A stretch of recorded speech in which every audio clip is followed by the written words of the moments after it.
A fight in any sort of fictional media is a story. The idea and the theme can be anything. A struggle, overcoming something, exercising one's personal insecurities, a way to determine the right and wrong between two people holding different values. But in any fight scene, in a movie or an anime, enter the masterpiece known as Kengan Ashura. Kengan Ashura is a story about an underworld martial arts tournament where different fighters represent different big shots and tycoons from Japan and other countries. Even though Kengan Ashura does have its protagonist Tokita Oma, Kengan is not a story about one specific character. It's a story where different journeys of different people all collide at the same moment in time, and it is beautiful. One of the earliest examples of how much depth Kengan Ashura has can be seen in the fight between Wakatsuki Takeshi and Murobuchi Gozo. Prior to the fight, Wakatsuki has already been introduced as one of the main players of the series, whereas Gozo isn't much more than just another filler character. So given that this is an early match, right off the bat it's clear that this fight is just a quick round to establish one of its strongest characters as opposed to a real competitive fight. Despite this, Gozo is not made to look like a complete loser. Before each fighter entered the arena, Wakatsuki was seen sitting with headphones on, with no music playing in his ears, stating that despite being a top-level fighter, he still gets nervous, and this is his way of shutting down his anxiety. Instantly, we learn that one of the strongest characters in the story is more than just a muscular tough guy. There is dimension and depth to these characters. Most people do not read tournament and martial arts manga for their story or profound character work, but Kengan is different. And in the actual fight, Wakatsuki comes out swinging, but Gozo still managed to get up a few times and had his small moments to shine, before eventually being put down. Even the Jabba characters have their little moments. In the anime, however, the fight went down how you would normally expect, with Gozo losing almost immediately, which is one of the many reasons why I recommend the manga instead of the anime when it comes to Kengan, but that's another topic. Back to our main discussion, the story of Tokita Oma, the protagonist, was also an emotionally impactful journey that many fans connected with. Him and his employer/partner Kazuo Yamashita, an easygoing, timid middle-aged man, first met in an alley where Tokita asked Yamashita if he wanted to fight.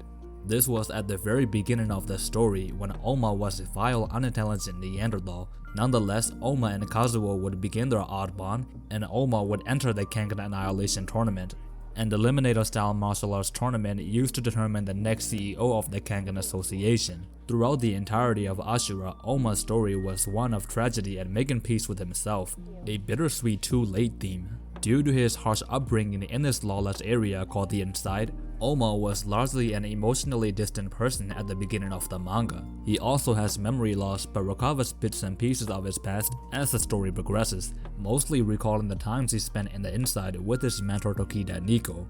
As he fights his way through the tournament, Oma would sustain one life-threatening injury after another, much to the concern of his newly befriended comrades and especially Kazuo, who he has started to create a special bond with at this point. Kazuo greatly worries for Oma, but when his superior Hideki Noki advised Kazuo to replace Oma with a different fighter, Kazuo, a notoriously timid man, stood up for Oma and valiantly pushed back against Noki's idea, saying that if Oma wants to fight, that's his choice, and that he respects Oma's heart as a fighter more than anything. For a manga that appears to be nothing but a hype fest, there is so much heart in the story, and the way the characters influence one another is tangible. And in most of the matches, there is no malicious intent from either fighter. It's just a desire to win. They both have a reason to fight. They can viciously maul each other in a match and still have a conversation outside of it. Many fighters also walk away from their fights with a lot of growth. For example, the character Gao Lang, Thailand's top Nagmoy, views the tournament as nothing but gimmicks, and his adversary Kano Agito, one of the strongest characters in all of Kengan, and pretty much the final boss of the series, has a deadly technique that allows him to copy other fighters' styles, and he had an ambition to outbox Gao Lang.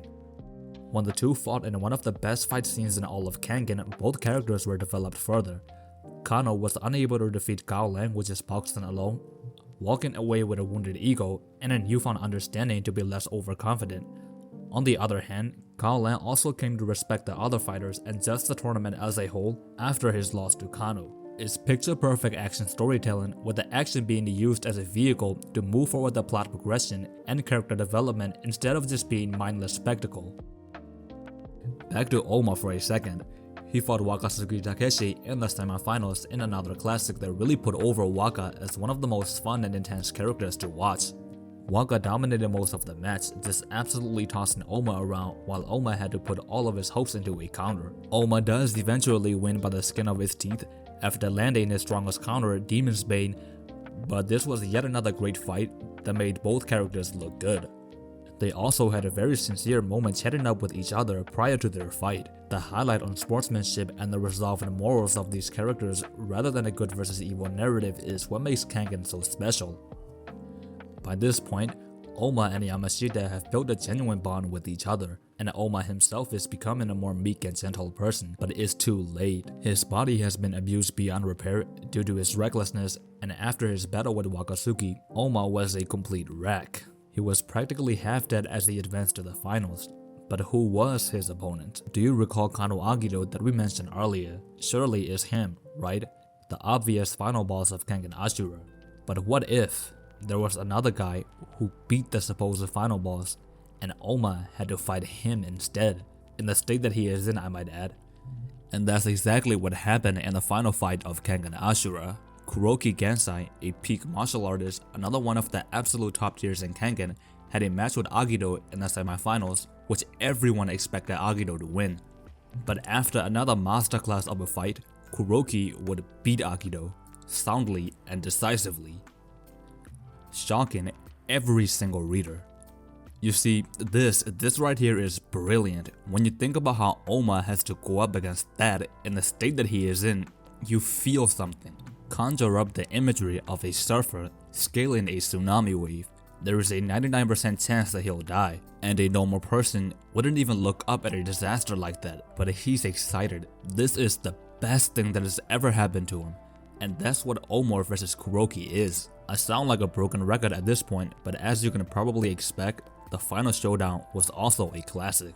It has this feeling of having to climb a skyscraper, this urgency, the promise that Oma will win just because he's the protagonist is not there. The final stretch of this fight has this ink-heavy, messy art that just sells the intensity of the situation. And to top off an already perfect fight, Oma lost. Yes, the supposed final boss and the protagonist of the story both lost at the semifinals and at the finals respectively. And it makes sense. It's not a shocking event done just for the sake of novelty. Narratively, Oma's journey was about growing into a better human being, recovering his memories, and doing what he loves the most, fighting. His loss did not affect any of these factors, and it was a genuinely great surprise that felt earned. After the end of the tournament, everyone would celebrate, but Oma is missing. His now great friend Yamashita was trying to frantically find his friend, being the only one worrying and stressing among a crowd of laughter and joy.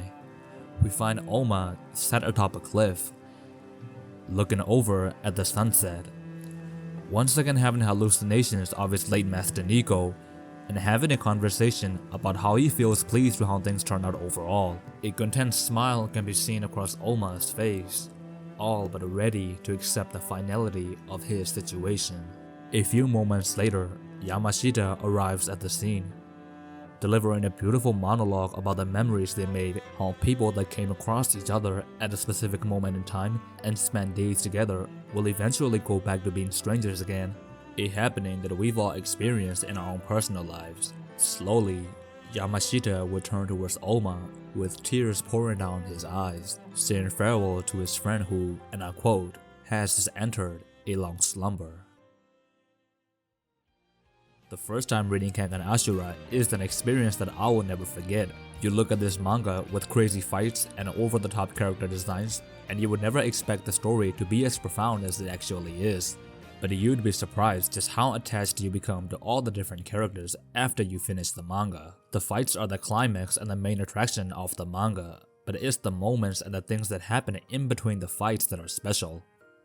The little character interactions and moments that happen outside of the fighting ring that add up to a lot and make these towering monsters feel human and fleshed out. Storytelling and character work matter in any genre, including action, and Kengan is proof of that. Thanks for watching, and make sure to subscribe for more.